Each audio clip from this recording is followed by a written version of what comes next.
We recording? Regular Joe here. The old media tends to call me Joseph Gordon-Levitt, that being my name and all, but I go by Regular Joe. I acted in this really fantastic, huge Hollywood movie called Inception, and it's all about dreams. Dreaming is something that's always fascinated me. If we all spend on average like 20 years of our lives asleep, that's about 5-6 years that we all spend dreaming. And man, that's a lot of time that I could be, I could be alive. We continue going about our days, and sleep to contrive innovative dreams. Anyone who wishes to interpret the dream must himself be on approximately the same level as the dream, for nowhere can he see anything more than what he is himself.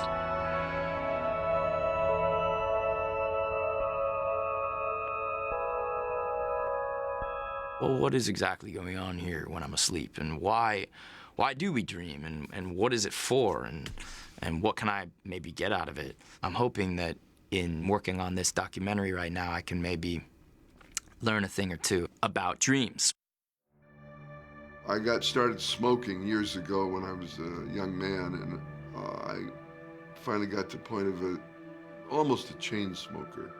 And somewhere in the 50s, the Surgeon General announced that cigarettes cause cancer of the lung. I tried to quit. Then I developed a chronic cough that smokers had. One day I was coughing, and I coughed up into a handkerchief, and it was pink. And a chain smoker could only mean one thing, cancer of the lung. And that's a death sentence. And the despair I felt, and the self-hatred, I should have quit, I won't see my children grow up.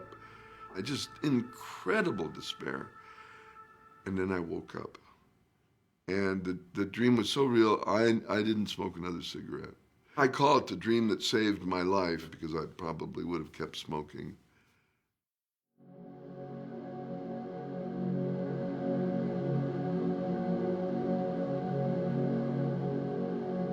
Freud's dream theory was basically the idea that dreams are the royal road to the unconscious.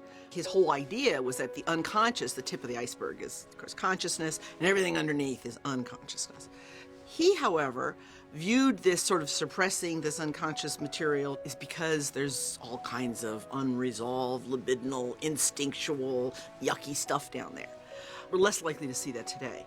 Yes, a whole lot goes on unconsciously, but a lot of it's just a much more efficient way to process information. He brought attention to dreams, put importance on dreams, but he also pathologized them. And that's too bad, because they're not. They're perfectly normal. He thought that we only dreamed when there was a conflict. And that's one thing that the physiologic research really showed, that Freud was just dead wrong on how often dreams are happening. They're happening with great regularity for everyone, whether we recall them or not. When we go to sleep, our brain deactivates. Everything goes down on slow running. It's almost like we're hibernating, so to speak. Dreams happen when the brain is reactivated. Every 90 minutes approximately, the brain becomes much more active. The eyes start moving around like crazy. And that's basically when most dreams occur. REM sleep is also called paradoxical sleep, and it's a good name for it because it's a state of the brain in which the brain is turned on as much as it ever is, but it's detached from the body. Why then do you see when there's nothing there? How can we explain the fact that you feel like you're moving even though you're not moving? And the answer is very simple. The brain has a virtual reality generator. It generates sensory stimuli for itself, and it interprets them for itself. This is imagination. This is what this is all about. It's about conscious imagination. Dr. Stephen LaBerge has a phrase, this 3-pound universe. The brain creates the world, and we're conscious of the world. In REM sleep, we aren't getting any help from the senses. And that to me is a miracle. I see a lot of commonality between just being creative, whether that means, you make movies or you write songs, you draw, you write, whatever it is. That kind of creativity, I feel like it's very connected to dreaming. Every night the auburn sun tucks in her children one by one. Ever since Freud, we've thought that dreaming was an unconscious mental state. It is not unconscious. It is highly conscious, and it is, in fact, a state of consciousness that precedes waking consciousness, because in development, in utero, you're certainly REMing. We know that fetal states are mostly REM, and obviously the brain is getting ready to be conscious. And you're probably doing something like dreaming, although I'm not suggesting that you're having anything like adult dreams. If I want to look at the neurological activity and comparing a dream to waking, they're largely the same, because the brain can't tell the difference between dream input and waking input. Dreams are as real as waking life. People will wake up and they'll say, I can't believe that was a dream. I had a dream that I was approaching a kindergarten classroom and I saw rows and rows of desks that were empty and just one little child sitting in the front. As soon as I sat down, the teacher turned around and she had red lights instead of eyes. She said in a really deep voice, "Stop trying to forget the baby." And I looked over at the little kid next to me and it was me. What's always been interesting to me about dreams and about dreaming is that unlike other forms of psychological distortion, whether it be memory loss or psychosis or hallucinations and so forth, dreaming is a very positive, healthy experience, and it's one in which somebody normal with an ordinary mental process is allowed to view the world in a particularly distorted and surreal way. And sleep does have that sense of losing control as we spin into sleep, because we are losing control of our, quote, mind at that particular point. When I was doing laboratory sleep research, I would stay up all night, so I'd sleep deprive myself. By morning, I was very, very prone to have somebody walk in the door of the lab. There wasn't anybody there. I was hallucinating. I was having sleep onset hallucinations.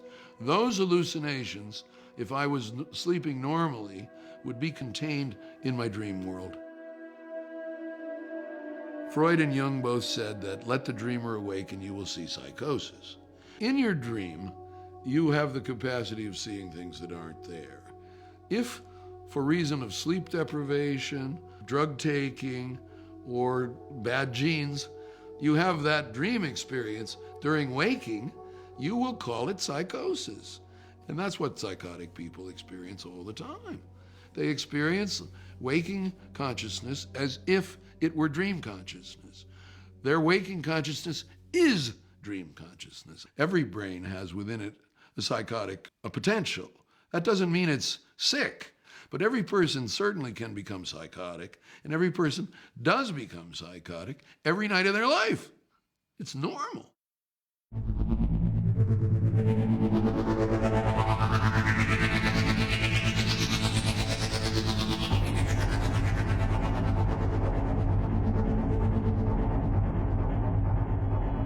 When you go into REM sleep, there's basically a part of your brainstem that suppresses muscle tone.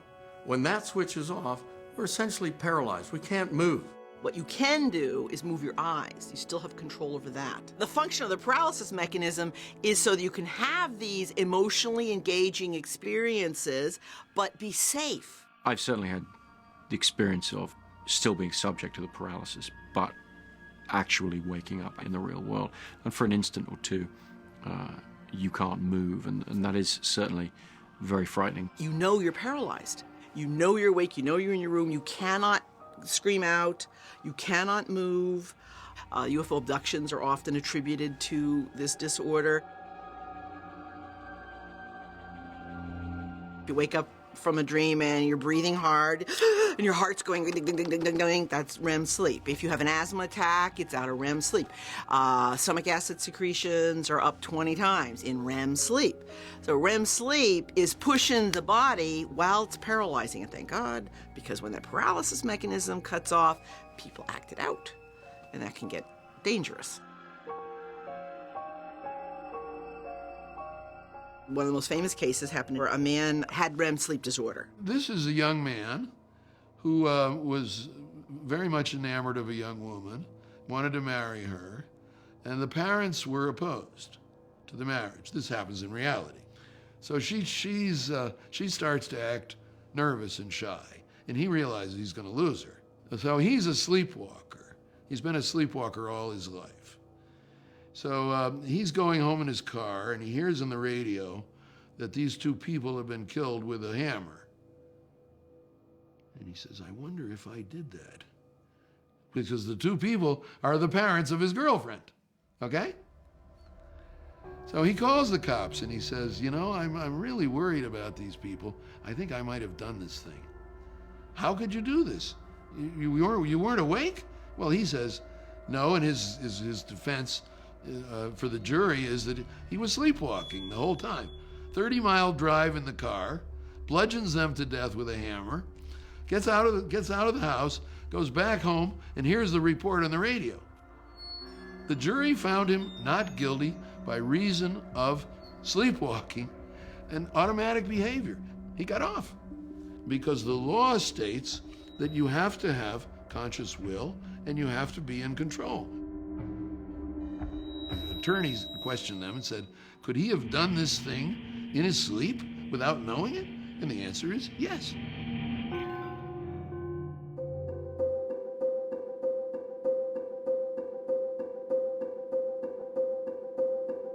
I find that literally trying to recall dreams or trying to relate a dream experience, I find that to be really impossible. It's such a subjective and personal experience.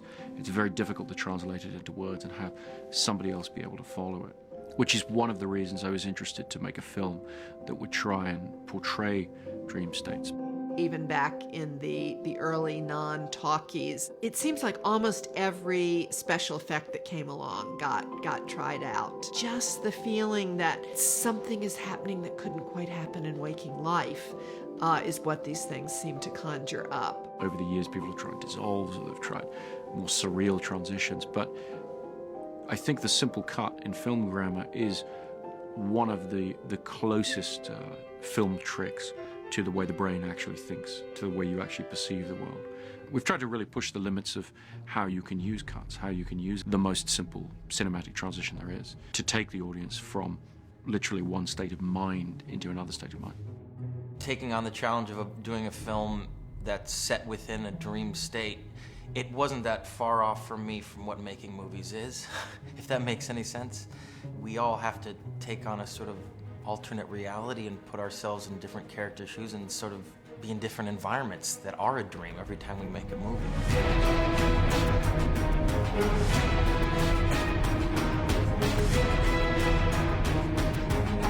For me, one of the key components of dreaming is that you don't feel yourself enter the dream. You can feel yourself come out of it. You can very specifically wake from the dream and know exactly at what point of the dream you've woken from it. But for me personally, I would never feel myself entering that state in a conscious way. And so in portraying dreams and the entry into dreams in the film, it was very important to me to try and really do it the way it felt. And the way it feels to me is that you find yourself in the middle of a situation, in the middle of an environment. And then as the experience ends, you become aware of where you are physically in the world above the dream, if you like. And so the way we portray the entry into dreams is we throw the audience into the middle of an experience, and then they become oriented through coming out of that dream. When we look at the dream life of people in general, the emotions are mostly negative. They are mostly sadness, fear, most of all apprehension or anxiety, and we'll throw in confusion, puzzlement. And that's another reason why I say we tend to dream worst-case scenarios. There's certainly some fairly common dream themes. The recurring dream that I have the most, which is a classic universal dream, is anxiety about schoolwork and being back in high school and not having done any of the coursework for an exam, but having to take that exam. And the classic experience is falling and waking up before you hit bottom. I went to school and I suddenly realized that I'm only wearing my underwear and everyone else is fully clothed. Half or more of people will say, I've had that dream at least once. A dream of being in public, inappropriately dressed, of their teeth falling out, a dream of flying under their own power. Bad dreams are very common. Anger, attack dreams are very common. One evolutionary theory is that dreaming helps us to practice dealing with threat in a safe place while you're asleep. And that then once you rehearse running away from the saber-toothed tiger, you're better able to do it, when you're awake. These are important instinctual acts, being able to fight, being able to run away, being able to be afraid, as well as, being able to be friendly. Life is a constant negotiation between these emotional states. And dreaming, I think, reflects it very clearly. You could be a human being in any culture and not know the other person, and yet we have the same dreams. Human beings are bound together by dream consciousness in this way. It signals really the bond that unites us all. There are different ways to interpret the dream, that people are naked in front of a crowd and feel exposed. This is a very collective dream, but the Jungians would interpret all dreams in terms of how the soul can develop. And so this is about embracing the body, embracing your full self, but also learning to set clear limits and boundaries in your life so that you don't feel exposed or don't feel uncomfortable. The Native American version of that is that Native Americans connect everything to oneness, to the earth, and how we're all connected. And so I think the interpretation would go around how to be reverent to the body and how you can create a life where you feel comfortable in your body and use it as a temple for the spirit.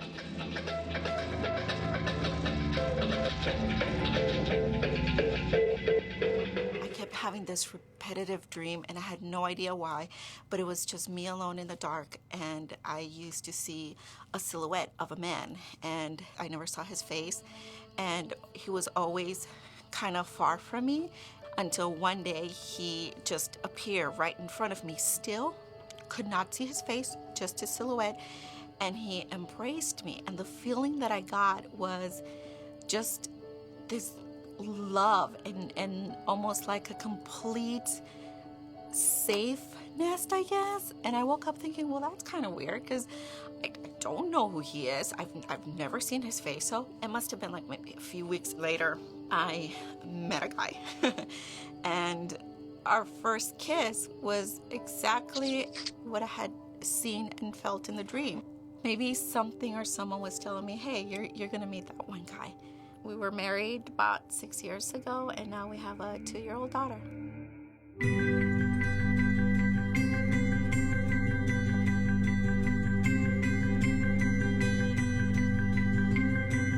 Emotions obviously drive a lot of our being, and REM sleep dreaming is the time when we try to regulate that. I've certainly dreamt about my dad after he died. Certainly very nice to see somebody who you've lost again in the dream state. And I think partly that's one of the benefits of dreaming, is that it allows us to experience positive things as well as negative things. I dream quite a bit about people who are gone. A very close friend of mine came to me in this dream, and it was as if we hadn't lost him yet. And we're hanging out, and I remembered, oh, that's right, Chad died. I thought, oh, wow, this is my opportunity to save my friend. And I remember grabbing Chad by the hand and saying, I have to get you to the doctor because this is the second chance. I feel like we have a second chance. I have a chance to save you, and I don't want this to get away. And then finally he said, I appreciate that you're trying to get me to the doctor, but it's not going to make any difference. My dreams are so real that they can be very upsetting when I wake up and I realize that all of the things that I thought were possible, they're not.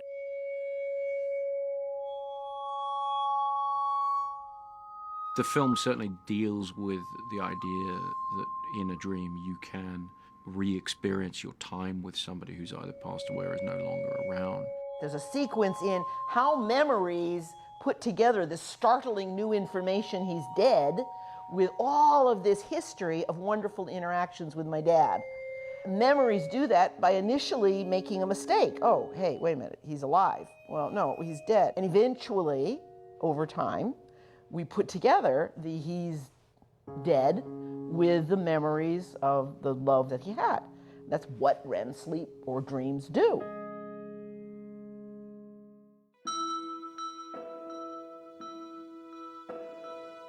In waking life, we learn the language of logic. We learn how to solve problems using the typical functions of the brain. How do you pass a test? How do you cross the street? How do you raise a family? And it's so useful. But dreaming is very different than that. The linear mind, the analytic mind, the logic is shut off. So you go into a whole different realm that conveys information in different terms, in terms of imagery, in terms of symbols. I've always found dreams to be a pretty fascinating creative space in terms of taking the pieces of the real world and mixing them up into bizarre combinations. By shifting the pieces around, I think it helps you feel differently about a project you're working on or something you're doing. And I've always valued that sort of creative arena. The ideas about dreaming that I've been fascinated by, that I've tried to put into the film specifically, are things like I've always felt that my brain was working even faster than it can do in waking life. It feels to me that time passes more slowly in a dream. I would drift off for 10 minutes, but I would have had an hour-long dream. There have been a lot of attempts to influence dreams, and the most frequent way to try to influence them is through some sensory stimulation. You drop a little cold water on their back, you tickle them, you whisper to them, play a bell. Occasionally, one of those stimuli will get through. Now, when it does, it's often then incorporated in a very interesting way, a very creative way. And so the bell becomes, some part of music. But the important thing is that those sensory stimuli are not triggering dreams. They don't easily get into a dream. A dream is pretty autonomous. And when they do, the dream just assimilates it. I mean, our mind just puts it into the ongoing narrative. What's shocking to me is the detail with which the mind can create a world that you think, and your mind thinks, is only perceiving it. In other words, you create the world and you perceive the world simultaneously in a dream.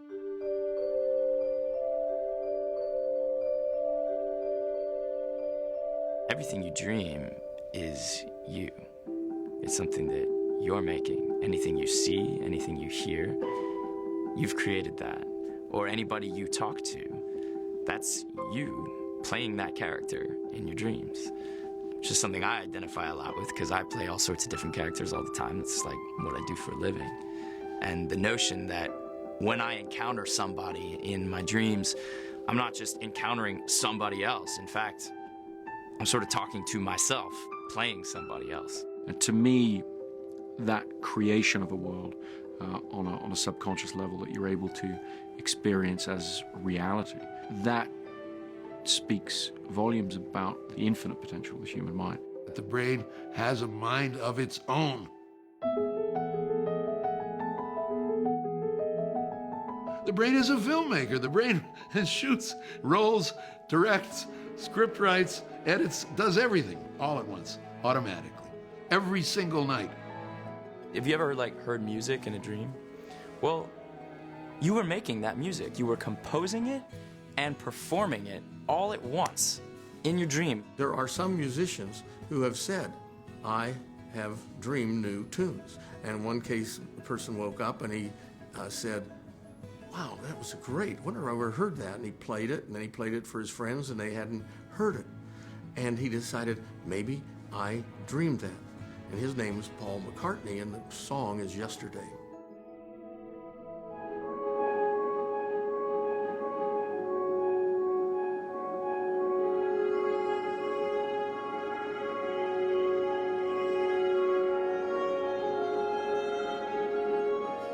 One of the important sources of innovation in human culture has been dreams, that ideas coming from dreams. One of the best examples is Otto Loewi, and he got a Nobel Prize for this idea, which came to him in a dream, where he dreamed about this exact idea of an experiment to do, and he woke up in the middle of the night and had to go to the laboratory and do it. It's similar to the famous example of Jack Nicklaus, golfer who had experienced a slump in his performance and had a dream in which he discovered what he'd been doing wrong exactly, and then woke up and said, that's exactly it.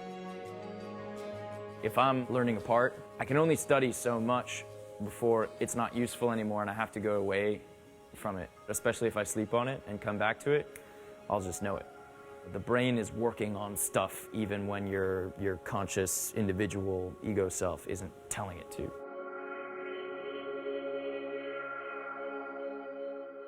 We have seen that when somebody is having a very specific kind of dream content, such as dancing or dreaming about math, that exactly the brain areas associated with those things are lighting up. Dreaming is a sort of practice state.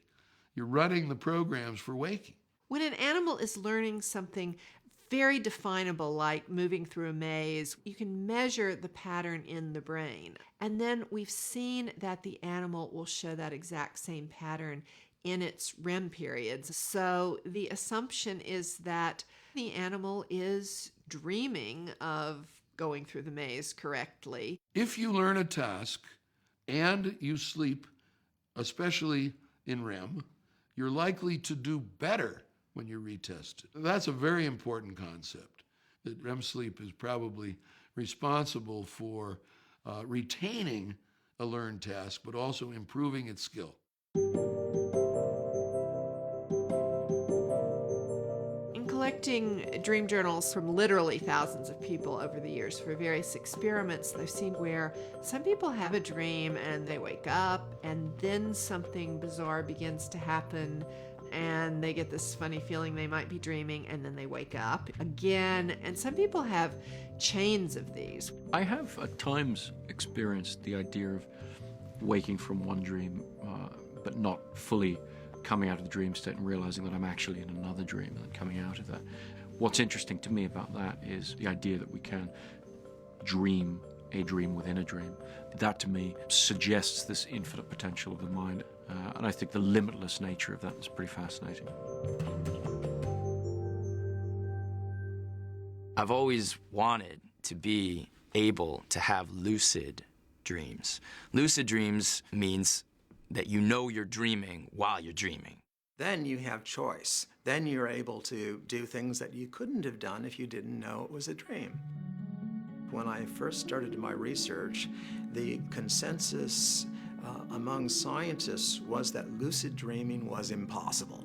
The basic way I proved that lucid dreaming was a reality, that it actually happened, was to arrange for a recording in the sleep lab where you put electrodes that measure eye movements and brain waves on the scalp and muscle tone of the chin. So the idea was I would agree before going to sleep that tonight when I am dreaming and realize I'm dreaming, I'm going to send a message. And I'm going to do that by moving my eyes left, right, and back. If you see the REM tracings, it's like, this is, you know, it's very clear, really easy to identify on the EEG pattern. You couldn't believe how many years it took sleep researchers to go, no, it's not possible. You can't possibly be awake while you're asleep. Well, actually, yes, you can. And that proved that lucid dreaming happens. One of my favorite things in movies, too, is when a character knows that they're in a movie, like looks at the camera. It's kind of like lucid dreaming, if you know you're in a dream. But I think I'm awake right now, and in a movie. Hey. Hello, hi. Hi, I'm Joe. Stephen, glad Pleasure to meet you. you. Welcome to my dream. Thank you. Are you awake Yes. or are you dreaming? So this is something that you can do. You can have a lucid dream. I'm sure it's a matter of just recognizing while it's happening. This is a dream while you're in it. When people are first learning to fly in their dreams, they do all kinds of things. Learning to fly. Like I wanna do Superman, this you so know, much. like All right. you know they try a big jump, right? You know, or flapping wings or whatever their models of how would I fly? I will just lean forward and spread my arms, and I just kind of lift off the ground. And when I fly, I don't really fly like Superman, like at rocket speed. It's just kind of this drifting, you know, kind of soaring kind of thing. So it's nice. When I go to bed, I actually look forward to it. So it's a bit of an escape. They're like mini vacations. So it's a personal art. It takes training, takes work and practice, and you get better at it. It's an art. Yeah, it is.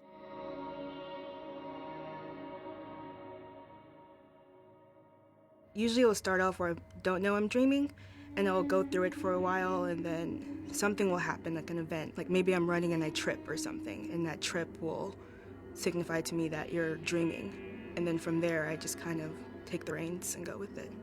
For example, I had a dream that I was like a ninja assassin, and I was taking out a bunch of bad guys to get to the head boss. And I made it through all the bad guys, and I get to the boss, and I notice that I'm outnumbered. He's like pretty strong. And I told myself, I need backup. And then I just imagined backup there, and then we just took him down. A particular study was recently done in which lucid dreamers practice a coin toss experiment. And maybe 20 tosses, you get 2 or 3 in. It's not an easy task. Right. Then you practice that in the lucid dream. And what they found was that you get an improved performance. Wow. Which is to say that you They are got better actually, at doing it yes, by practicing it in their dream. That's it. People use it for entertainment, fun, flying dreams, dream sex, doing what you want. Important application is also overcoming nightmares. Some people suffer so much nightmares that they don't want to go to sleep, particularly post-traumatic stress nightmares. If you know you're dreaming while you're dreaming, you can control the dream. It seems to be the key to recognize what they are, face the fear, work through it, and then you're free of it. In Tibetan Buddhism, for example, is a yoga of the dream state where for 1,000 years they've used lucid dreaming as one of their methods of seeking enlightenment. They speak about lucidity as an early sign of the development or evolution of consciousness.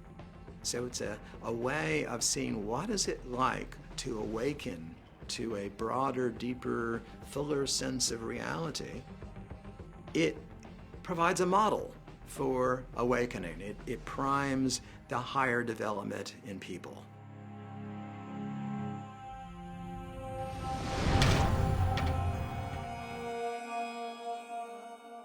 You certainly could have more lucid dreams. Yeah? No question. All you have to do is sleep with the mental set to do so. The first step then is to increase your awareness of dreams. So sleeping with the idea, tonight I'm doing something besides just checking out from the world. Sleep to dream with the intention to dream. Tonight I'm going to be having dreams. And that's the first step. So it's about keeping your focus while you're falling asleep? Is that what you're saying? Secondly, to look at your dreams for dream signs, for things that happen in the dream that could tell you you're dreaming. Because some of the things that occur in dreams don't happen in waking reality or are unusual. That could tell you you're dreaming. Right. And then you become lucid. What I'm taking from this is the most important thing to do is to just commit to trying to do it. Yeah, that's how you're going to get there.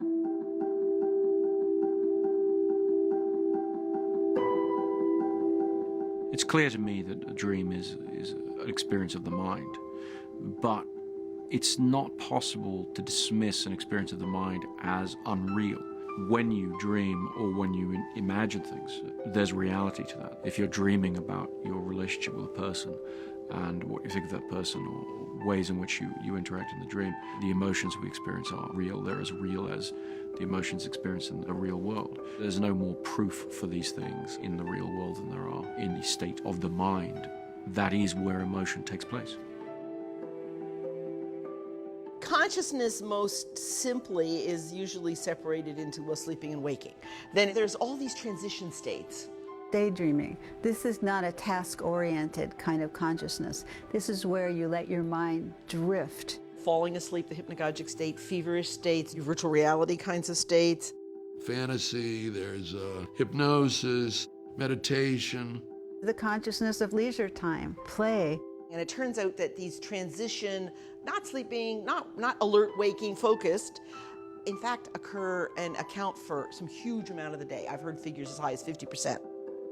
You have to sort of be aware of the camera and what's going on with that, but then you have to largely ignore it, and you're being somebody other than you normally are. I spend a lot of time in that sort of dreamy place.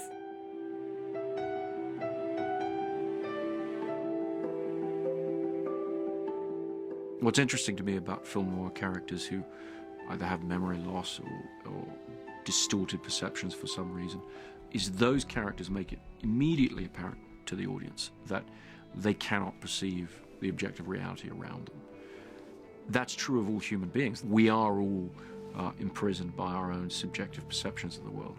And I think storytelling is one way in which we can understand a different point of view on what we consider to be objective reality. I think that one of the most powerful illusions of human experience is the illusion that we're seeing objective reality through our own perceptions. We can only see what we see.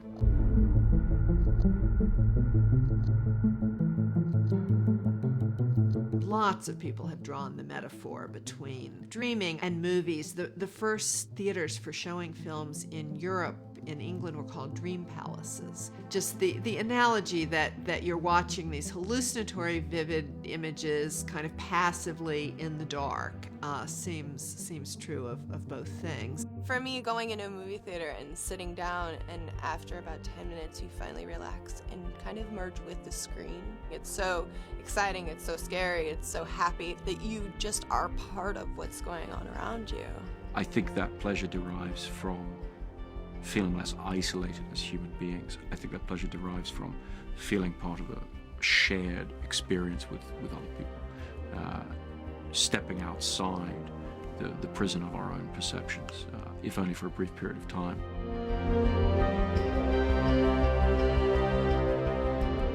There's a certain magic, I suppose, that happens when you're making movies, that when you're an audience member, being able to be visually stimulated, it tells the story through pictures in a way that you can never do through words, that you can never articulate. You can't ignore the fact that if you can conceive of something, if you can perceive it or experience it within the mind, then on some level it exists.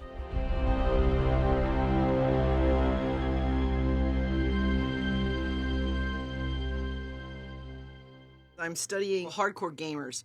That is, they play very frequently, they play long hours, they started really early in their lives. They're embodied in that virtual world, and they flip back and forth from it. Yeah, Mom, I'm not now, And I'm looking at how is it affecting their consciousness, specifically on dreams. Those kinds of highly intensive, focused kind of gaming over long periods of time is essentially a meditative practice. And some of the consequences that you would see with meditation, you're seeing in gamers. We found that they have more lucid dreams, which isn't terribly surprising when they're in alternative realities for hours a day. And we also found that their nightmares are not like what we see in non-gamers, and that is they're empowered by the threat and the chase, just as they are in a game.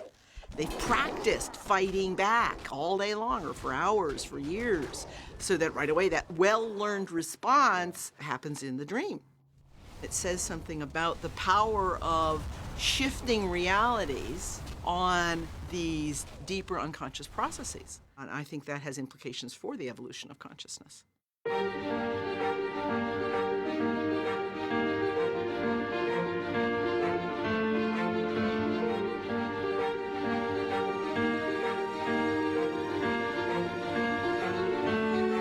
In the West, we have a very externally oriented view of reality. How much stuff do you own? The chair is hard when I touch it. And anything that comes from inside of us, we minimize and dismiss as not meaningful. While in many collectivist societies, it's quite the opposite, that inner realms are very important. They view dreams as alternative worlds, as parallel universes in a sense. A window to communicating with ancestors, to some other dimension of reality. There's sufficient scientific evidence that says consciousness is not just in our brains, but it's in the world around us. And thus we have telepathic experiences, we dream of something that comes about, we have all kinds of different states that we experience. I used to have this dream from when I was a kid where I'm standing at the top of this pit and there is this person down at the bottom, it looks like a shadow, and they're just surrounded by snakes. And at the last moment, when this person is about to be attacked by the snakes, I grab this vine and swing down into the pit, grab that person and bring him back up. And that would be the dream. So I tell my mom this dream, and she turns to me with just like a ghostly look on her face and goes, I always have this dream where I'm the person in the pit And at the last second, this person swoops up and saves me. And we were just like, what?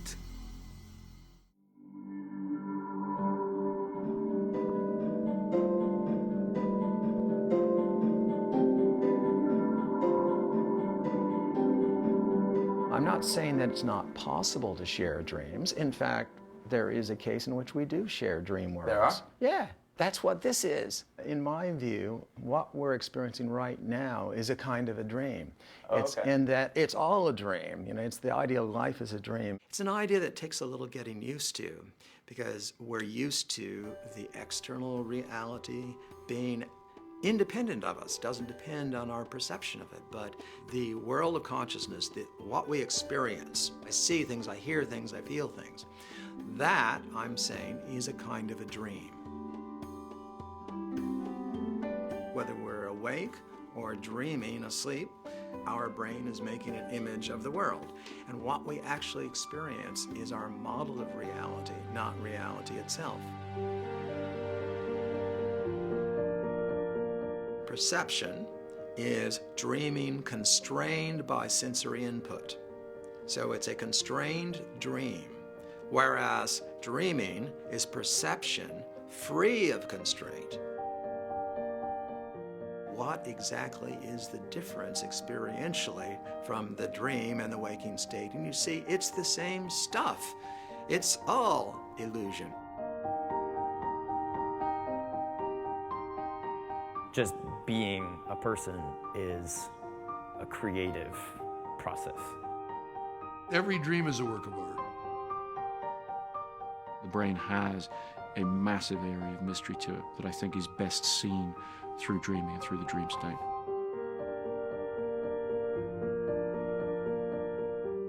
Dreams help solve certain kinds of problems. They help lay down memories for worrying about threats, for fantasizing things we want. I think we're just discovering how many functions there are to dreaming, and that they may be every bit as broad as the functions of our waking thinking.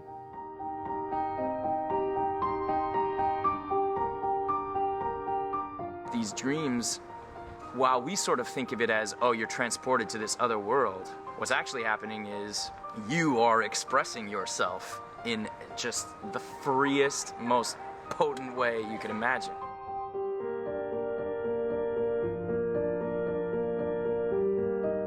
My favorite quotation is by an author of long ago, Havelock Ellis. "A dream is real while it lasts.